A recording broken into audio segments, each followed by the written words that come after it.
नमस्कार और स्वागत है आज की इस चर्चा में। ये सत्र खास तौर पर यूपीएससी उम्मीदवारों के लिए है और हम 1 अक्टूबर 2025 की समसामयिक घटनाओं के पहले भाग पर मतलब पार्ट 1 पर गहराई से बात करेंगे। शुरू करने से पहले एक ज़रूरी सूचना देनी थी। देखिए, फिलहाल ना व्हाट्सएप चैनल पर पीडीएफ फाइल अटैच करने का कोई तकनीकी विकल्प नहीं है, तो हम जल्दी आपको बताएंगे कि सामग्री कैसे शेयर की जाए। कोई दूसरा तरीका ढूंढेंगे। इसीलिए 1 अक्टूबर को चैनल पर कोई सामग्री नहीं भेजी जा सकी थी, उसके लिए खेद है। हाँ, और ये भी ध्यान रखें कि हो सकता है कुछ विषय हमने पहले भी डिस्कस किए हों, तो ये आपके लिए एक अच्छा रिवीजन भी हो सकता है ना? बिल्कुल। तो चलिए अब शुरू करते हैं।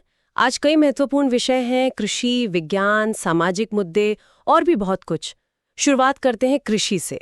एक अहम मुद्दा है फॉल्स स्मट रोग। पंजाब से खबर है कि धान की फसल जो पकने वाली है, कटाई के करीब है, वो इस रोग से प्रभावित हुई है। इसे हल्दी रोग भी कहते हैं। ये आखिर है क्या चीज? रोग भी कहते हैं। लक्ष्मी रोग, ये नाम तो बड़ा पॉजिटिव सा लगता है, लेकिन बीमारी का असर तो नेगेटिव है ना? ये थोड़ा कंफ्यूजिंग है। और ये फूल आने की अवस्था में संक्रमित करता है, मतलब शुरुआत में पता लगाना मुश्किल होता होगा। बिल्कुल सही कहा। नाम भले ही लक्ष्मी हो, पर यह फसल को नुकसान ही पहुंचाता है। संक्रमण होता है फूल आने के टाइम पे और लक्षण दिखते हैं बाद में। मुख्य लक्षण यह है कि धान के कुछ दानों की जगह ना वो काले रंग के फंगल गोले बन जाते हैं। बाद में ये पीले या नारंगी पाउडर जैसे बीजाणुओं से ढक जाते हैं, जैसे हल्दी लगा दियो। इसीलिए शायद हल्दी रोग कहते हैं। पकने पर ये बीजाणु हरे काले हो जाते हैं।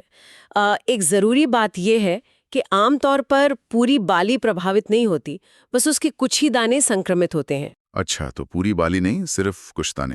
लेकिन फिर भी इससे दानों का वजन तो कम होता ही होगा, वो चौकीनेस कहते हैं जैसे। और शायद बीजों के उगने की क्षमता, मतलब अंकुरण क्षमता पर भी असर पड़ता होगा। हाँ बिल्कुल।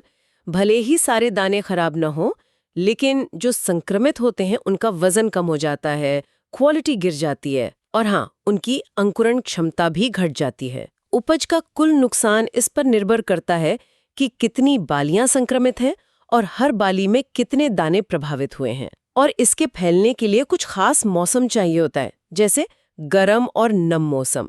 तापमान समझ लीजिए 25 से 30 डिग्री सेल्सियस और नमी 80% से ज्यादा। और हाँ, अगर पिछली फसल के संक्रमित अवशेष जैसे पुआल वगैरह खेत में रह गए हों या मिट्टी में नाइट्रोजन बहुत ज्यादा हो, तो भी इसके फैलने का खतरा बढ़ जाता है। और इसके नियंत्रण के लिए क्या करते हैं? फफूंदनाशक यानी फंजीसाइड्स काम करते होंगे, लेकिन उनका फिर वो रेजिस्टेंस और प्रदूषण वाला पंगा भी रहता होगा। मुश्किल संतुलन है ये तो। हाँ, फफूंदनाशक असरदार हो सकते हैं अगर सही समय पर इस्तेमाल करें, लेकिन जैसा आपने कहा, लगातार इस्तेमाल से फंगस में रेजिस्टेंस आ सकता है और पर्यावरण पर भी असर पड़ता है। इसीलिए आजकल इंटीग्रेटेड डिजीज मैनेजमेंट यानी एकीकृत रोग प्रबंधन पर जोर है। इसमें आप प्रतिरोधी किस्में उगाएं, खेत साफ रखें, उर्वरक संतुलित मात्रा में डालें, ये सब शामिल हैं। चलिए, ये तो हुई खेती की बात। अब खेतों से थोड़ा ऊपर उठते हैं, अंतरिक्ष की तरफ। नासा ने हाल ही में IMAP लॉन्च किया है, Interstellar mapping and acceleration probe. सुनने में बड़ा मिशन लगता है, क्या मकसद है इसका? हाँ, ये वाकई एक महत्वाकांक्षी मिशन है। IMAP का मुख्य काम है हेलियोस्फीयर की सीमा का नक्शा बनाना। हेलियोस्फीयर आप समझ लीजिए सूर्य का बनाया हुआ एक बहुत बड़ा चुंबकीय बुलबुला है। ये हमारे पूरे सौर मंडल को घेरे हुए है और हमें बाहर के खतरनाक स्पेस रेडिएशन से बचाता है। इसके अलावा IMAP ये भी पता लगाएगा कि सौर हवा में जो ऊर्जावान कण होते हैं, मतलब एनर्जेटिक पार्टिकल्स, उनमें इतनी एनर्जी आती कहाँ से है, और इससे हमें स्पेस वेदर यानी अंतरिक्ष के मौसम का अनुमान लगाने में भी मदद मिलेगी। हेलियोस्फीयर, हमारे सौरमंडल का सुरक्षा कवच एक तरह से। इंटरेस्टिंग। ये IMAP रहेगा कहाँ अंतरिक्ष में? IMAP को पृथ्वी सूर्य सिस्टम के पहले लैग्रेंज पॉइंट L1 पर रखा गया है। ये जगह पृथ्वी से सूर्य की तरफ है, लगभग 15 लाख किलोमीटर दूर, मतलब करीब 10 लाख मील। L1 पॉइंट की खासियत यह है कि यहाँ सूर्य और पृथ्वी का गुरुत्वाकर्षण बैलेंस हो जाता है, तो स्पेसक्राफ्ट कम फ्यूल में स्टेबल रह सकता है और लगातार सूर्य को देख सकता है। अच्छा, और वहां रहकर ये किस तरह का डेटा भेजेगा? मतलब हमारे लिए इसकी क्या अहमियत होगी? IMAP सौर हवा और उसमें जो ऊर्जावान कण हैं उनके बारे में रियल टाइम डेटा भेजेगा। ये जानकारी पृथ्वी के आसपास जो खतरनाक स्पेस वेदर इवेंट्स होते हैं, जैसे सोलर स्टॉर्म्स, उनकी भविष्यवाणी के लिए बहुत ज़रूरी है। इसमें कुल 10 साइंटिफिक इंस्ट्रूमेंट्स हैं। कुछ तो वो ENS मतलब एनर्जेटिक न्यूट्रल एटम्स का पता लगाते हैं। ये कण हेलियोस्फीयर की सीमा से आते हैं और हमें बाहरी सौर मंडल की खबर देते हैं। इसके लिए IMAP लो, हाई, अल्ट्रा जैसे उपकरण हैं। बाकी उपकरण सीधे charged particles, solar wind plasma, magnetic fields और इंटरस्टेलर डस्ट यानी अंतरतार के धूल का अध्ययन करेंगे। तो मतलब इसका निचोड़ ये हुआ कि स्पेस वेदर का बेहतर अनुमान लगेगा, जिससे हमारे सैटेलाइट्स, पावर ग्रिड्स वगैरह सेफ रहेंगे, और साथ ही ये भी समझेंगे कि हेलियोस्फीयर हमें कॉस्मिक किरणों से कैसे बचाता है, और शायद ब्रह्मांड कैसे बना, इसके बारे में भी कुछ पता चले। बिल्कुल। ये मिशन फंडामेंटल फिजिक्स के सवालों को प्रैक्टिकल एप्लीकेशन से जोड़ता है। एक तरफ हम कॉस्मिक किरणों और सौर हवा को बेहतर समझेंगे, दूसरी तरफ पृथ्वी पर अपनी टेक्नोलॉजी को सोलर स्टॉर्म जैसे खतरों से बचाने के लिए अर्ली वार्निंग सिस्टम बना पाएंगे। और ये हमें हमारे गैलेक्टिक पड़ोस को समझने में भी मदद करेगा कि सौर मंडल में जीवन के पनपने के लिए हीलियोस्फीयर कितना जरूरी है। अंतरिक्ष से वापस जमीन पर आते हैं, एक गंभीर सामाजिक मुद्दे की ओर। NCRB यानी राष्ट्रीय अपराध रिकॉर्ड ब्यूरो ने 2023 के लिए बच्चों के खिलाफ अपराधों के आंकड़े जारी किए हैं। ये आंकड़े काफी चिंताजनक लग रहे हैं। हाँ, ये आंकड़े वाकई बहुत गंभीर तस्वीर दिखाते हैं। 2023 में पूरे देश में बच्चों के खिलाफ अपराध के कुल 1,77,335 मामले दर्ज हुए। ये 2022 के मुकाबले 9.2% ज्यादा हैं। और क्राइम रेट यानी प्रति लाख बच्चों पर अपराध, वो भी 2022 में 36.6 था, जो 2023 में बढ़कर 39.9 हो गया है। इनमें मुख्य कैटेगरीज कौन सी हैं? मतलब कौन से अपराध सबसे ज्यादा हुए? अगर परसेंटेज में देखें तो 2023 में बच्चों के खिलाफ जितने भी अपराध दर्ज हुए हैं, उनमें सबसे बड़ा हिस्सा करीब 45% बच्चों के अपहरण यानी किडनैपिंग और एब्डक्शन का था। 79,884 मामले।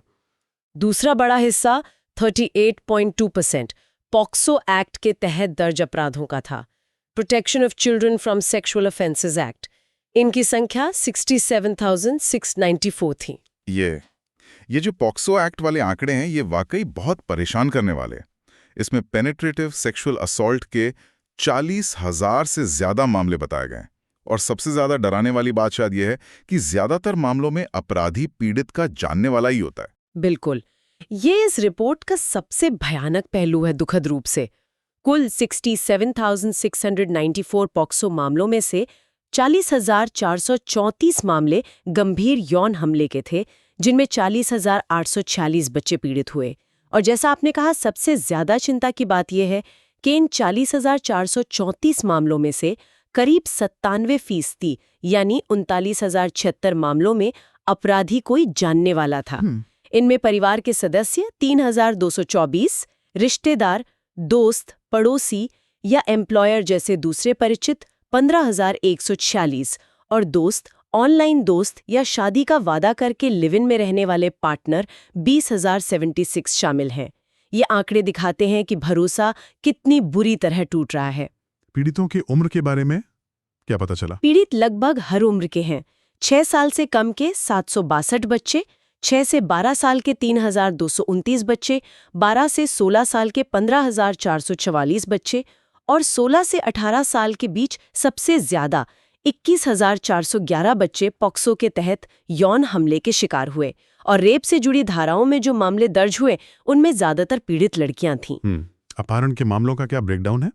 उसमें भी कोई खास पैटर्न दिखा? IPC के तहत किडनैपिंग के कोई 79,884 मामले दर्ज हुए, जिनमें 82,106 बच्चे पीड़ित थे। इनमें से 58,927 से ज़्यादा तो सामान्य अपहरण के मामले थे। लेकिन एक चिंताजनक बात यह है कि 14,637 मामले नाबालिग लड़कियों को शादी के लिए मजबूर करने के इरादे से किए गए अपहरण के थे। इसके अलावा IPC के तहत हत्या के 1219 मामले, जिनमें 89 पॉक्सो या रेप से जुड़े थे, साधारण चोट के 3,050 मामले और आत्महत्या के लिए उकसाने के 373 मामले भी हैं। साथ ही स्पेशल और लोकल लॉज के तहत भी मामले हैं, जैसे बाल विवाह निषेध अधिनियम के 6,038 मामले और बाल श्रम अधिनियम के 1,390 मामले।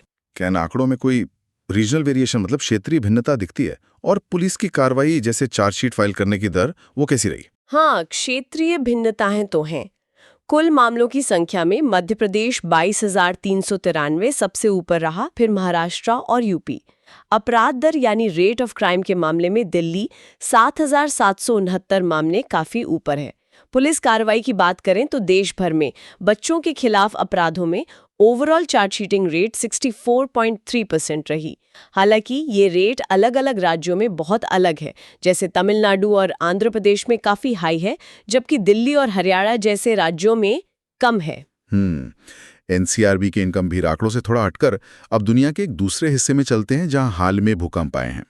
फिलीपींस में खासकर सेबू के पास 6.9 तीव्रता का और लेटी द्वीप के पास 6.7 तीव्रता का।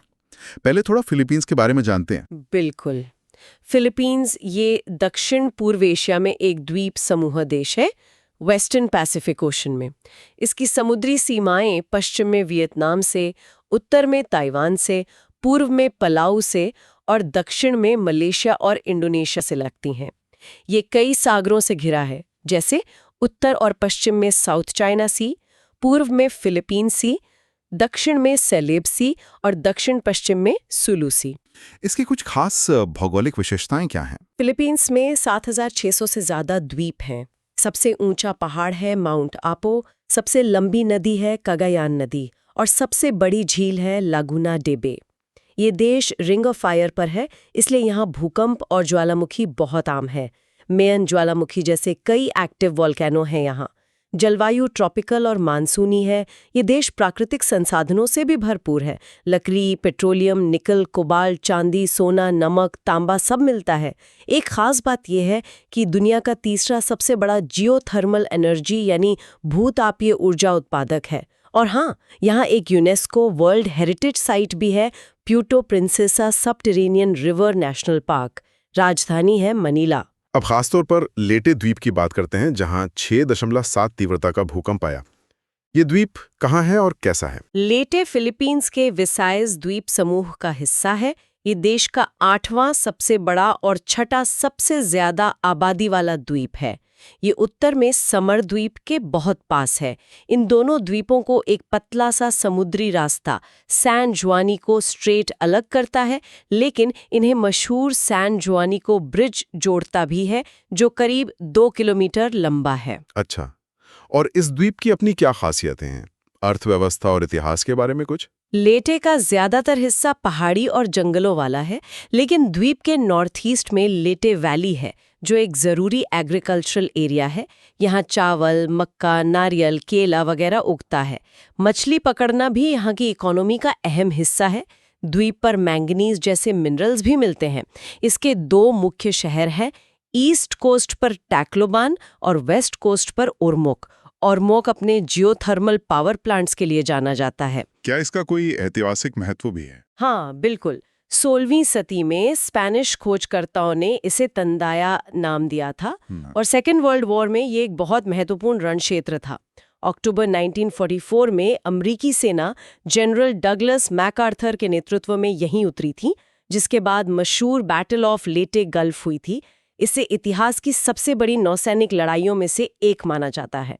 इस लड़ाई ने फिलीपींस से जापानी कब्जे को हटाने में अहम भूमिका निभाई थी। चलिए, अब वापस एनसीआरबी के आंकड़ों पर आते हैं, लेकिन इस बार सड़क दुर्घटनाओं पर। 2023 के ये आंकड़े भी एक और गंभीर तस्वीर दिखा रहे हैं। हाँ, ये भी एक बहुत चिंताजनक एरिया है। 2023 में देश भर में कुल 4,64,019 सड़क दुर्घटनाएं दर्ज हुई। ये 2022 से थोड़ी ज्यादा है। इन दुर्घटनाओं में 1,73,000 से ज्यादा लोगों की मौत हुई और 4,47,000 लोग घायल हुए। मौतों और घायलों दोनों की संख्या में 2022 के मुकाबले बढ़ोतरी हुई है। ये दुर्घटनाएं ज्यादातर दिन के किस समय होती हैं? कोई पैटर्न है इसमें? आंकड़ों के हिसाब से दिन का सबसे खतरनाक टाइम शाम 6 बजे से रात 9 बजे के बीच का है। इस दौरान कुल दुर्घटनाओं का लगभग 20.7% हिस्सा हुआ है। इसके बाद नंबर आता है दोपहर 3 बजे से शाम 6 बजे 17.3%, और दोपहर 12 बजे से 3 बजे 15% का। मतलब दोपहर से लेकर देर शाम तक का वक्त ज्यादा रिस्की है। किन गाड़ियों से जुड़ी दुर्घटनाओं में सबसे ज्यादा मौतें होती हैं, और क्या राज्यों के हिसाब से भी इसमें फर्क है? सबसे ज्यादा घातक दुर्घटनाएं 2 व्हीलर्स यानी मोटरसाइकिल, स्कूटर से जुड़ी होती हैं। 2023 में कुल मौतों में से 45.8% यानी 79,533 मौतें टू व्हीलर चलाने वालों या उन पर बैठने वालों की हुई। इसके बाद पैदल चलने वालों का नंबर आता है 15.9% मौतें और फिर कार, एसयूवी, जीप में सवार लोगों का 14.3% मौतें। राज्यों की बात करें तो टू व्हीलर दुर्घटनाओं में सबसे ज्यादा मौतें तमिलनाडु और उत्तर प्रदेश में हुई। वहीं कार, एसयूवी, जीप और ट्रक लॉरी दुर्घटनाओं में सबसे ज्यादा मौतें उत्तर प्रदेश में दर्ज की गईं। रिपोर्ट में एक अजीब बात दिखी कि कुछ राज्यों में मरने वालों की संख्या घायलों से ज्यादा है। ये कैसे हो सकता है? ये तो सामान्य ट्रेंड के उलट है। हाँ, ये वाकई एक असामान्य और चिंताजनक आंकड़ा है।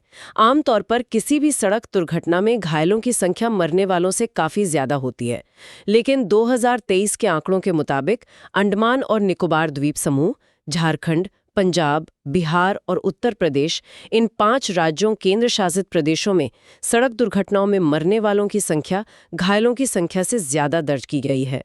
इसके पीछे कई कारण हो सकते हैं, जैसे दुर्घटना के बाद तुरंत मेडिकल हेल्प न मिलना, चोटों की गंभीरता या शायद आंकड़े दर्ज करने के तरीके में कोई गड़बड़ी हो। ये जांच का विषय है। इन घातक दुर्घटनाओं के मुख्य कारण क्या बताए गए हैं? सबसे बड़ा कारण है तेज रफ्तार, मतलब ओवर स्पीडिंग। कुल मौतों में से 58.6% यानी 1 लाख से ज्यादा मौतें तेज रफ्तार के कारण हुई। दूसरा बड़ा कारण है खतरनाक या लापरवाही से गाड़ी चलाना या ओवरटेक करना। इससे 23.6% मौतें हुई। इसके अलावा खराब मौसम, नशे में गाड़ी चलाना, ड्रग्स या शराब और जानवरों का अचानक सड़क पर आ जाना, इनसे भी करीब 5,000 मौतें हुईं। ये घातक दुर्घटनाएं ज्यादातर होती कहाँ हैं? शहरों में या हाईवे पर? सबसे ज्यादा खतरनाक दुर्घटनाएं नेशनल हाईवेज पर होती हैं, कुल मौतों का 34.6% हिस्सा। इसके बाद स्टेट हाईवेज का नंबर आता है 23.4%। नेशनल हाईवेज पर सबसे ज्यादा मौतें उत्तर प्रदेश में हुई। अगर बड़े शहरों की बात करें तो दिल्ली में सबसे ज्यादा सड़क दुर्घटनाएं 5,715 और सबसे ज्यादा मौतें 1,457 हुई। एक्सीडेंट्स की संख्या में बेंगलोर और चेन्नई दूसरे तीसरे नंबर पर रहे, जबकि मौतों के मामले में दिल्ली के बाद बेंगलोर और जयपुर का नंबर था। सामाजिक आंकड़ों से अब जरा अंतर्राष्ट्रीय सहयोग की तरफ चलते हैं। वासेनार अरेंजमेंट, ये हार में खबरों में था, शायद क्लाउड टेक्नोलॉजी को लेकर कुछ चुनौतियों के बारे में। ये अरेंजमेंट है क्या आखिर? हाँ, कॉन्टेक्स्ट वही था। वासेनार अरेंजमेंट असल में पारंपरिक हथियारों यानी कन्वेंशनल आर्म्स और ड्यूल यूज गुड्स और टेक्नोलॉजीज के एक्सपोर्ट को कंट्रोल करने के लिए एक मल्टीलैटरल व्यवस्था है। ड्यूल यूज मतलब ऐसी चीजें जिनका सिविलियन और मिलिट्री दोनों तरह से इस्तेमाल हो सकता है। इसे 1996 में बनाया गया था। कोल्ड वॉर के टाइम एक ऐसा ही ग्रुप था, कॉकुम, उसकी जगह लेने के लिए।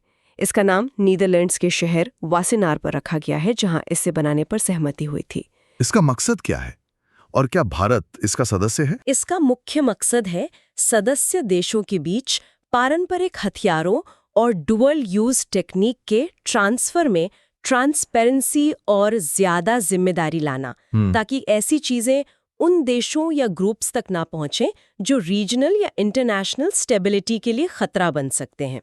इसके कुल 42 सदस्य देश हैं और हाँ, भारत 2017 में इसका सदस्य बना था। इसका हेडक्वार्टर वियना, ऑस्ट्रिया में है। ये काम कैसे करता है?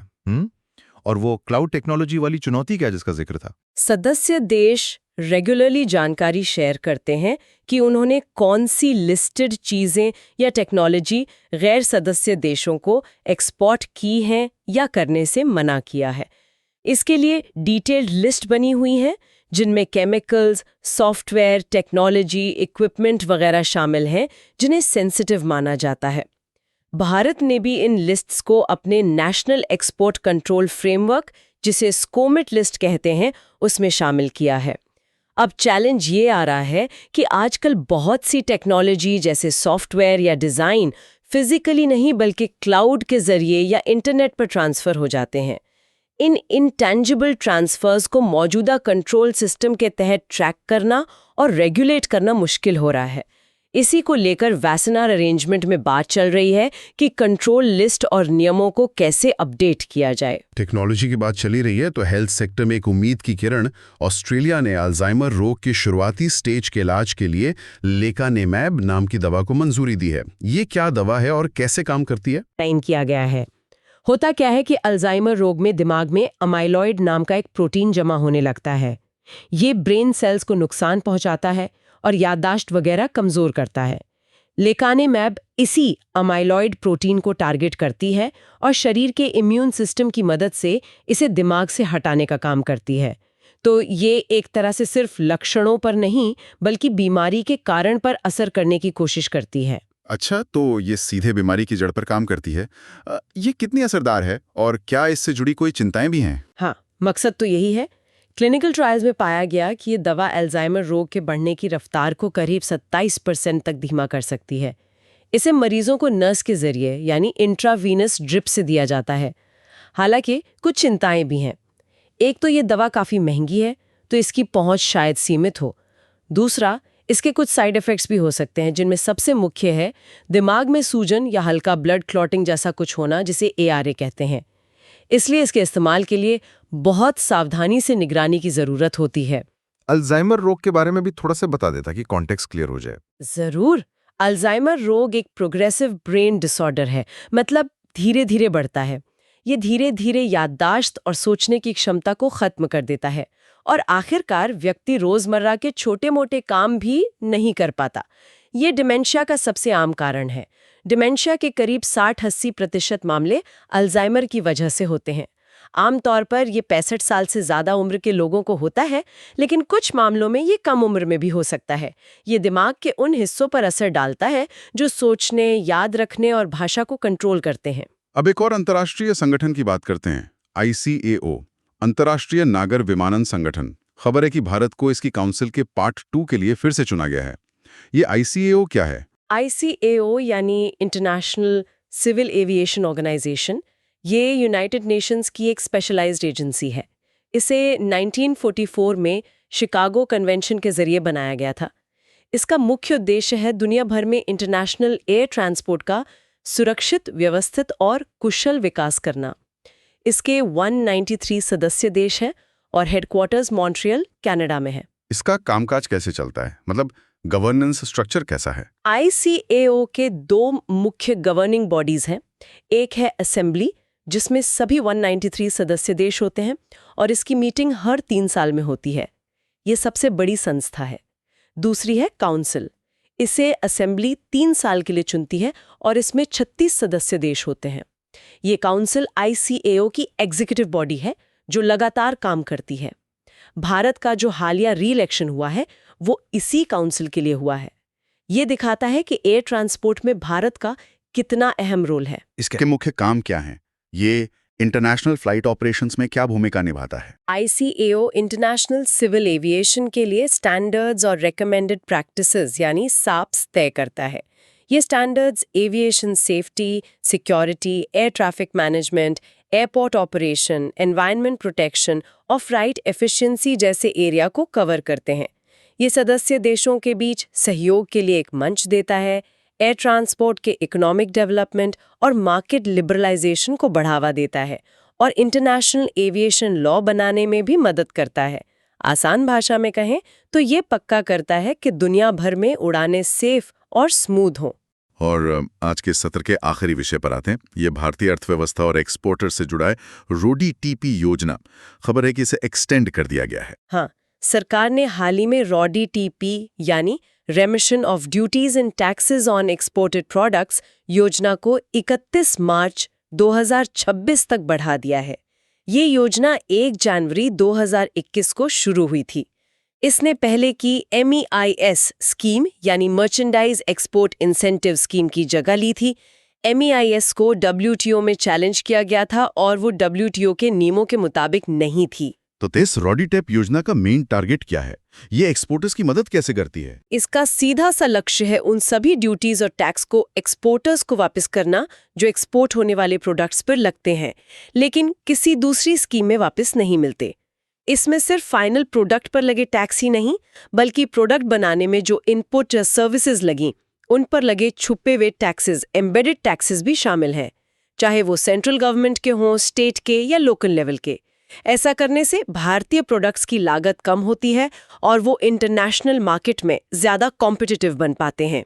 और जरूरी बात यह है कि ये स्कीम पूरी तरह WTO कंप्लायंट है। इसे फाइनेंस मिनिस्ट्री का रेवेन्यू डिपार्टमेंट देखता है। कौन कौन से एक्सपोर्टर्स का फायदा उठा सकते हैं? ये स्कीम लगभग सभी सेक्टर्स के लिए खुली है, हालांकि लेबर इंटेंसिव सेक्टर्स को थोड़ी प्रायोरिटी दी जाती है। चाहे एक्सपोर्टर खुद माल बना रहा हो, मैन्युफैक्चरर एक्सपोर्टर, या सिर्फ ट्रेड कर रहा हो, मर्चेंट एक्सपोर्टर, दोनों एलिजिबल है। कोई मिनिमम टर्नओवर लिमिट भी नहीं है, बस शर्त यह है कि जो माल एक्सपोर्ट हो रहा है वो भारत में ही बना होना चाहिए, मतलब कंट्री ऑफ ओरिजिन इंडिया होना चाहिए। SEZ और EOU यूनिट्स भी अब इसके दायरे में है। यहाँ तक कि ई-कॉमर्स प्लेटफॉर्म से कुरियर के जरिए जो एक्सपोर्ट होता है वो भी पात्र है। हाँ, अगर कोई माल इंपोर्ट करके सिर्फ री एक्सपोर्ट किया जा रहा है तो उस पर ये लाभ नहीं मिलेगा। और ये वापसी मतलब रिफंड मिलता कैसे? प्रोसेस क्या है इसका? ये रिफंड कैश में नहीं मिलता। ये एक्सपोर्ट के FOB यानी फ्री ऑन बोर्ड वैल्यू के एक तय परसेंटेज के रूप में मिलता है। ये परसेंटेज हर प्रोडक्ट के लिए अलग हो सकता है। ये छूट एक ट्रांसफरेबल ई-स्क्रिप्ट के रूप में जारी होती है। ये एक तरह का डिजिटल वाउचर है जिसे CBIC यानी central board of indirect taxes and customs एक इलेक्ट्रॉनिक लेजर में मेंटेन करता है। एक्सपोर्टर इन ई-स्क्रिप्ट्स का इस्तेमाल अपने फ्यूचर इंपोर्ट पर लगने वाली बेसिक कस्टम्स ड्यूटी भरने के लिए कर सकते हैं, या चाहें तो इन्हें किसी दूसरे इंपोर्टर को बेच भी सकते हैं। पूरी प्रोसेस ऑनलाइन और ऑटोमेटेड है, जिसमें रिस्क मैनेजमेंट सिस्टम का इस्तेमाल होता है ताकि एलिजिबल एक्सपोर्टर्स को जल्दी क्लियरेंस मिले। तो ये थे 1 अक्टूबर 2025 के कुछ महत्वपूर्ण समसामयिक मुद्दे। हमने कृषि में फसल रोग से लेकर अंतरिक्ष अन्वेषण तक, फिर सामाजिक अपराधों और सड़क सुरक्षा के वो चिंताजनक आंकड़े देखे, अंतर्राष्ट्रीय भू राजनीति और वैश्विक सहयोग पर बात की, स्वास्थ्य में नई दवाओं और अर्थव्यवस्था में निर्यात प्रोत्साहन योजनाओं तक कई विषयों पर नजर डाली आज। और यहाँ ये देखना काफी दिलचस्प है कि ये सारे विषय जो शायद ऊपर से अलग अलग लगें, कहीं ना कहीं एक दूसरे से जुड़े हुए हैं। जैसे ग्लोबल हेल्थ डेवलपमेंट्स अर्थव्यवस्थाओं पर असर डाल रहे हैं, टेक्नोलॉजिकल एडवांसमेंट्स इंटरनेशनल रिलेशंस को शेप दे रहे हैं, और डोमेस्टिक सोशल डेटा उन एरियाज को हाईलाइट कर रहा है जहां पॉलिसी अटेंशन की फौरन जरूरत है, जैसे हमने NCRB के दोनों डेटा सेट्स में देखा। हाँ बिल्कुल, सोचने के लिए बहुत कुछ है। अच्छा, खत्म करने से पहले अगर आपको ये चर्चा उपयोगी लगी हो तो अपडेट्स के लिए लाइक और सब्सक्राइब करना ना भूलें। और जाते जाते एक सवाल छोड़ जाती हूँ सोचने के लिए। बच्चों के खिलाफ अपराध और सड़क दुर्घटनाओं दोनों के NCRB आंकड़ों को देखते हुए सिर्फ लॉ एनफोर्समेंट और सजा बढ़ाने से आगे बढ़कर ऐसे कौन से गहरे सिस्टमिक बदलावों की जरूरत है जो इन भयानक नंबर्स के मूल कारणों को एड्रेस कर सकें? शायद शिक्षा में, सामाजिक जागरूकता में, अर्बन प्लानिंग में, या कहीं और। इस पर जरूर सोचिएगा। इसी विचार के साथ अगली बार तक खोज जारी रखें।